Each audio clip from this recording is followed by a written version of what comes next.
Eu vou transmitir à nossa vice, a Marli, os meus 3 livros. Eu tenho lido 4 livros voltados à história da região. Eu vou entregar o livro Jardim das Utopias, que eu falo da comunidade francesa do Palmital, uma localidade na região que fica entre o Bararas e o Palmital, ali na Fazenda do Lagiano. Vocês devem saber onde fica, ali na frente da Carvoaria do Lipinski. Ali 44 franceses se estabeleceram em 1840 a 1850. O segundo livro, que é o mais recente aqui da região, Minas Velhas, Caminho do Ouro, que eu falo sobre... Porque tem o nome da localidade de Minas Velhas, a gente nunca parou para pensar por que esse nome. Então eu fiz uma investigação que chegou a me levar aos arquivos históricos de Portugal. Eu consegui achar em Portugal arquivos das Minas Velhas aqui da cidade de Garuva, né, que está agora disponível também aqui. E esse livro, que é Os Carijó, Vozes da Terra. Esse livro ele foi premiado estadualmente e ele ficou na primeira posição no quesito História dos Povos Originários aqui de Santa Catarina.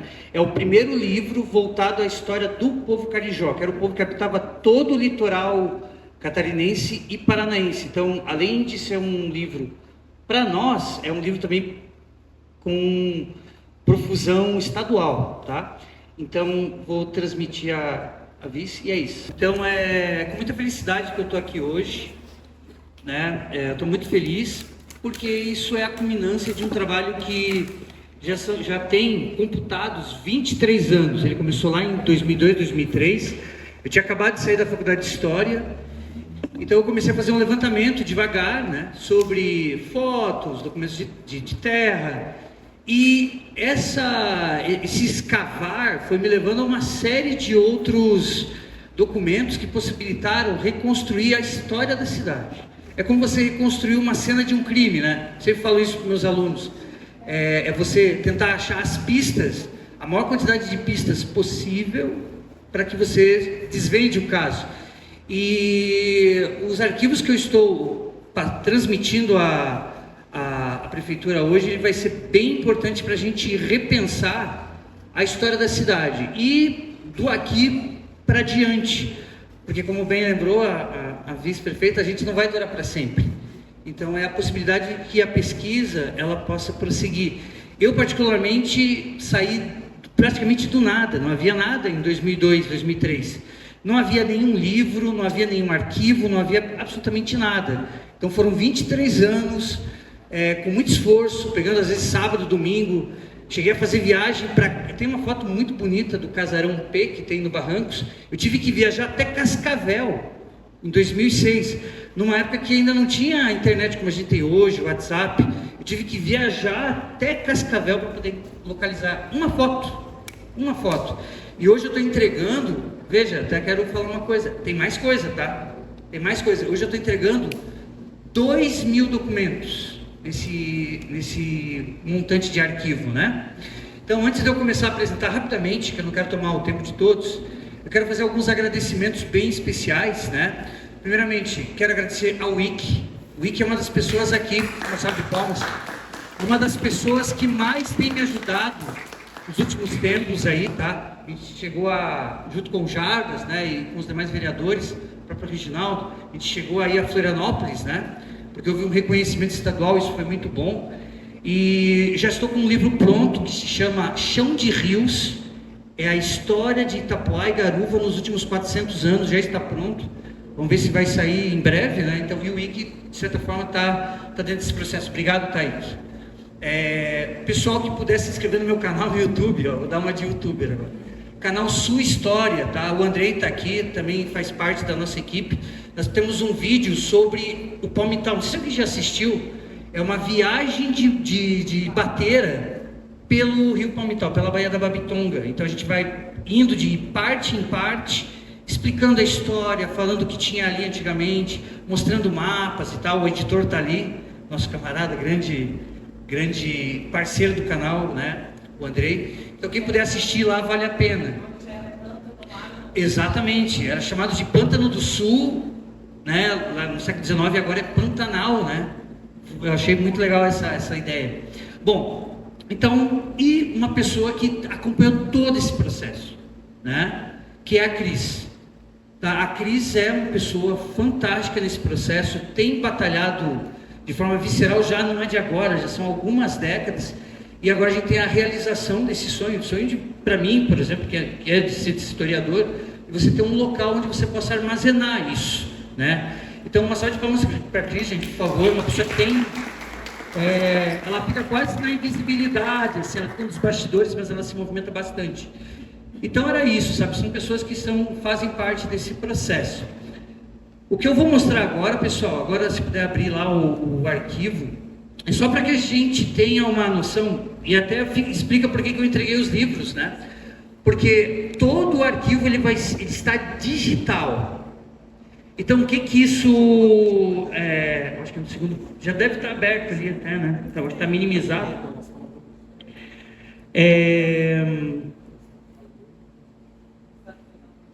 Isso, aí. Vamos ver se...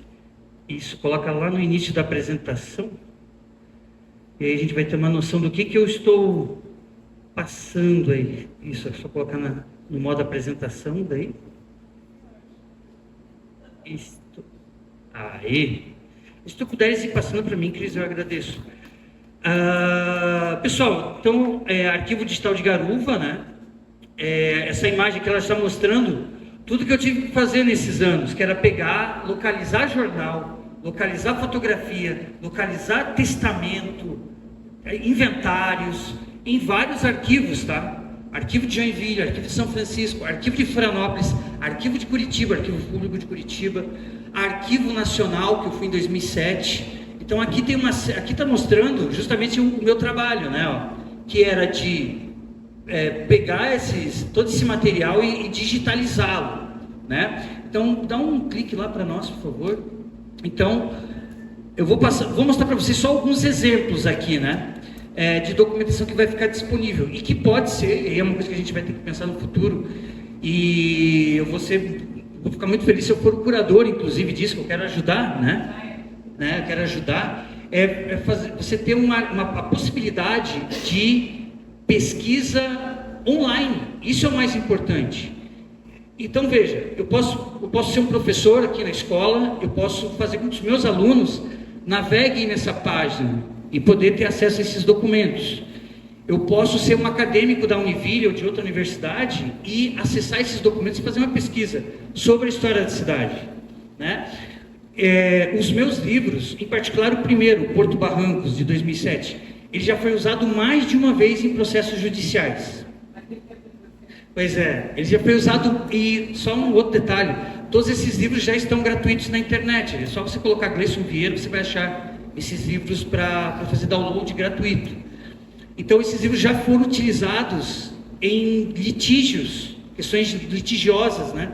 Questão de terras e tal, na época que eles estavam confeccionando o porto, aqui todo o estudo do porto, o meu livro foi usado. Então, e todo ele se baseia nessas documentações. Primeiro, Carta de Sesmarias. As Sesmarias foram as primeiras formas de titulação de terras. Pode dar um clique lá. Isso aqui é do Arquivo Nacional, isso aqui é só um exemplo. Eu tenho 20 documentos de garuva. Todas as terras aqui eram Sesmarias, por volta de 1808, 1809. Ó, aqui está um exemplo, né? Lá em cima, 1806. Tem até o carimbo do Arquivo Nacional lá. Diz Valentina de Araújo, ela era Angélica de Araújo, ela era de São Francisco do Sul. Ó, ela tem alguns escravos. Veja, o meu trabalho mostra que a gente teve presença de escravos aqui em Garuva. Falo isso sobretudo no livro Minas Velhas. E aí ela vai descrevendo que ela quer terra para colocar os escravos para fazer atividade agrícola. E olha só os nomes que a gente consegue localizar aqui, ó. Ela pede uma quantidade de terras num lugar chamado Barranquinho, um documento de 1806. Quer dizer, já tinha esse nome, né? E aqui embaixo um outro nome, ó. Não sei se vocês conseguem ler daí. Maria Baraara. Um documento de 1806, estamos falando aí de 220 anos atrás. Porque a gente fala da emancipação de Garuva, parece que o Dórico Paese chegou com uma caravela, descobrimos Garuva, né? E não foi assim, quer dizer, tem uma história muito mais remota, muito mais antiga né? Dá mais um clique lá. Então, eu falo aqui da Maria Barara, nesse outro livro, que é o Mina Velha, que tá, é só colocar Minas Velhas, Gleison, vai aparecer o livro para você fazer download. Eu falo sobre a Maria Barara, quem foi essa, nome indígena, quem foi essa mulher, e ela está ligada à extração de ouro na cidade, aqui na região, né? Pode dar mais um clique lá, por favor, Cris. Ó, um outro exemplo, né, são as cartas coloniais. Dá mais um clique lá, por favor. Esse aqui é um documento de 1792. Gente, olha o ano. Não sei se vocês estão conseguindo ter uma noção de quanto isso é antigo, né? É uma carta do carta ao vice-rei do presidente da província de Santa Catarina, na época em que o Brasil ainda pertencia a Portugal. E eu grifei os nomes aqui, ó, só para vocês terem uma ideia. Ele está solicitando socorro ao vice-rei para explorar essas terras por causa da questão da ocupação espanhola, a tentativa dos espanhóis de alguma forma de ocupar, já tinham ocupado em 1777, alguns anos antes. Aí ele vai citando as regiões que ele quer auxiliar. Dá uma olhada lá, gente. Rio Cubatão Grande, Rio Piraveraba, Rio São João, olha, ó, o Rio das Pedras, Rio dos Cavalinhos, que tem agora a localidade de Cavalinhos, Palmital, Três Barras. Veja que esses nomes não são de 40 anos atrás, né? Isso é muito tempo, né? É muito tempo. Dá mais um clique lá, já estou acabando, tá, gente? Mapoteca, eu tenho uma quantidade de mapas bem vasta. Essa daqui é uma das que eu mais... que cortou um pouco a apresentação, mas é 1534. A gente tem aqui, ó, São Francisco, a gente tem a Serra do Mar. Esses são os primeiros mapas. E aí essa coisa do mapa, né, Carrara? Essa coisa do mapa é importante, né? A questão cartográfica, né? A cartografia é muito importante. Então a gente tem aqui São Francisco, e esse é um dos primeiros mapas que eu pelo menos classifico, que já mostra a serra da nossa, a Serra de Garuva, né? Dá mais um. São Francisco, com a grafia antiga, né? Esse mapa, pessoal, eu localizei em Lisboa, né? Em Lisboa. Ele está na Sociedade Geográfica de Lisboa. Esse mapa, ele é de que cortou lá em cima, mas ele é de 1814. Vocês conseguem entender alguma coisa ali? Aquilo ali é a Baía de Guaratuba. Estão vendo ali?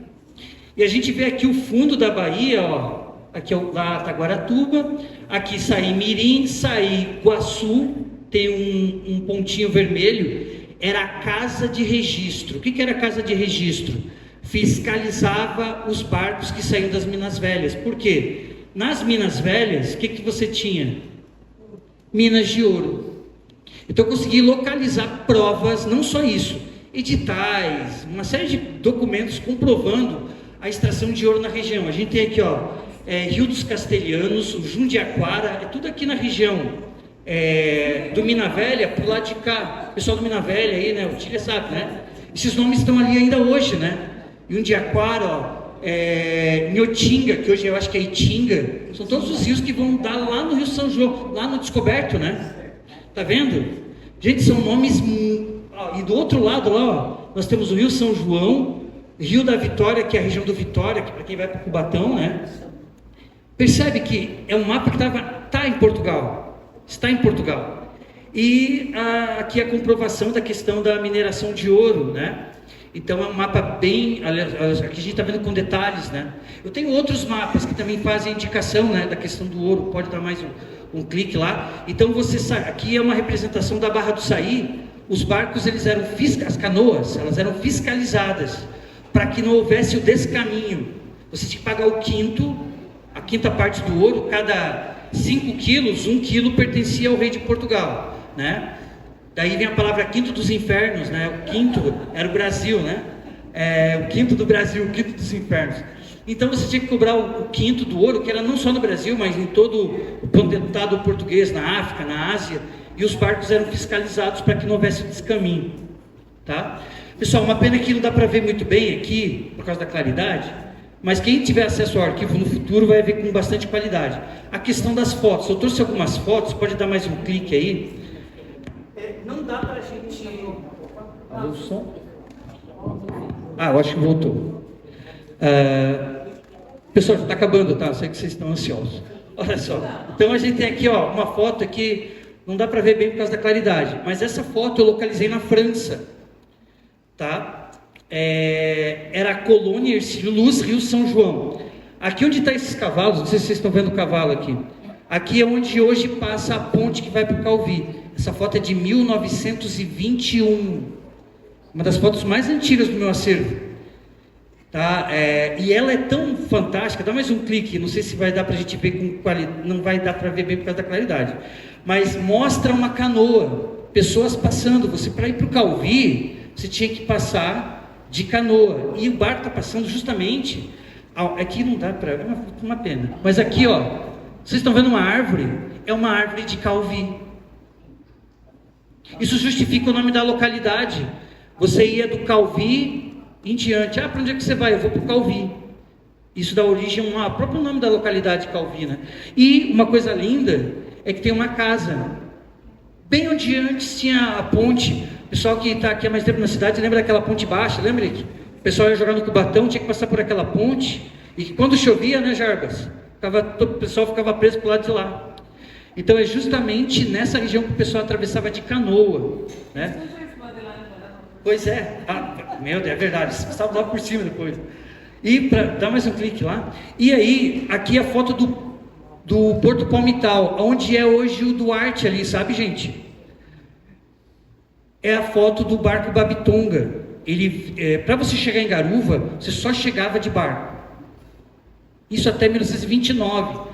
O altar que nós temos aqui na matriz, ele foi trazido desmontado em barco. Isso é incrível, né? E aí essa foto mostra com detalhes as pessoas chegando aqui em Garuva, o pequeno trapiche que tinha ali no Porto Palmital. Essas são só algumas das centenas de fotos que estão no arquivo, né? E a parte de jornal, né, que tem bastante também, pode dar mais um clique lá. Então, e aí já estou conclamando aqui a Cris para um trabalho, só dá um tempinho para mim, eu estou terminando de catalogar tudo isso vai ser, porque é muita coisa, gente, eu estou chutando por cima, dá umas 600 reportagens, é muita reportagem. Essa daqui, por exemplo, né, ó, Garuva completa hoje 21 anos de emancipação, então tem muita reportagem que eu localizei em jornal. Eu achei, por exemplo, uma reportagem maravilhosa do roubo de canoa no Três Barras em 1890. É umas coisas incríveis assim, que aconteciam nesse lugar aqui. Então, é maravilhoso. Bom, então era isso, só dar mais um clique lá. Pessoal, então a importância do arquivo, só para finalizar a minha fala, isso aqui é na cidade de Courchelet, que fica na divisa com a Bélgica. O prefeito da cidade de Courchelet, lá em 1920, na França, tá? O prefeito Edmond P. Ele adquiriu as terras que hoje compõem Garuva e Itapuá. Ele tinha um sonho, criar 2 cidades industriais. Foi ele quem iniciou a abertura das primeiras estradas, colocou as primeiras escolas. Ele era um filantropo, ele tirava dinheiro do próprio bolso para poder... Ele reconstruiu a cidade toda. Depois da Segunda Guerra Mundial, a cidade foi destruída. Ele era um dos homens mais ricos da França. 7% do petróleo passava pela mão dele. Ele tinha possessões no Iraque, no Irã, na região de Alberta, no Canadá. O cara era magnata do petróleo francês. E ele falou, ele tinha um lado de uma bondade incrível. E ele pensou, vou fazer uma cidade industrial no Brasil. Eu estou recontando isso agora no meu novo trabalho que eu estou fazendo junto à PUC de São Paulo. Estou fazendo meu pós-doutoramento em São Paulo e eu estou falando sobre isso.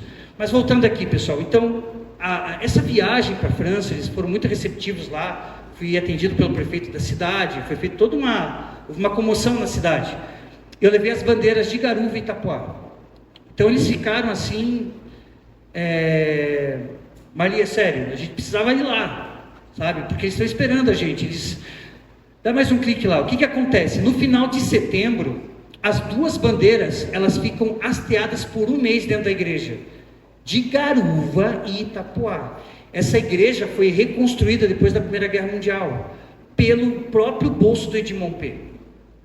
E, gente, é uma coisa incrível, se você olhar as titulações de terra aqui na cidade, muitos documentos de terra estão lá. Edmond P. Se escreve Paix. Tem muita propriedade na cidade ainda com o nome desse prefeito, né? Que era um filantropo e que teve um sonho de criar 2 cidades e deu certo, né? E a gente está aqui hoje. Então era isso. A gente espera que no futuro pessoas, não só eu, mas pessoas, pesquisadores, outros professores, possam dar continuidade a esse trabalho por meio desse arquivo. Por isso que esse trabalho é importante. É dar continuidade, que sabe no futuro, daqui 20, 30 anos, ter uma conexão entre as 2 cidades, uma comunicação direta, né? Entre as 2 cidades. É só a gente agora trilhar esse caminho. Gente, obrigado. Desculpa o tempo que eu tomei de vocês aí para poder falar. Valeu, obrigado, Cris. Olá, garovenses. Hoje estamos aqui com o Dr. Gleice, nosso garovense aqui, né? Ele é garovense, né? Desse momento histórico que hoje, né? Ele entregando esse acervo histórico da nossa cidade. Queria que o professor deixasse aqui uma palavrinha para todos os garovenses da importância desse acervo na nossa cidade. Então, a importância desse acervo é que a cidade de Garuva está passando por transformações muito grandes, transformações em pouco tempo. Quem viu Garuva 40 anos atrás vê agora, e a projeção é que a cidade vai ficar muito grande. Então a gente não pode perder a nossa identidade e a nossa conexão com o passado. Então esse acervo digital, que agora vai ficar disponível para a cidade, ela é a possibilidade da gente dar uma continuidade porque muitas pessoas estão pegando Garuva como sua nova pátria, estão saindo de outros lugares do Brasil para viver aqui. Então é uma nova característica que a cidade está habitando. E se a gente não fizer alguma coisa agora, a nossa identidade de como éramos no passado, ela vai desaparecer. Esse arquivo é a herança que nossa geração está deixando para daqui 50, 100, 200 anos. Então, entregar esse arquivo para as futuras gerações é o nosso compromisso com o futuro.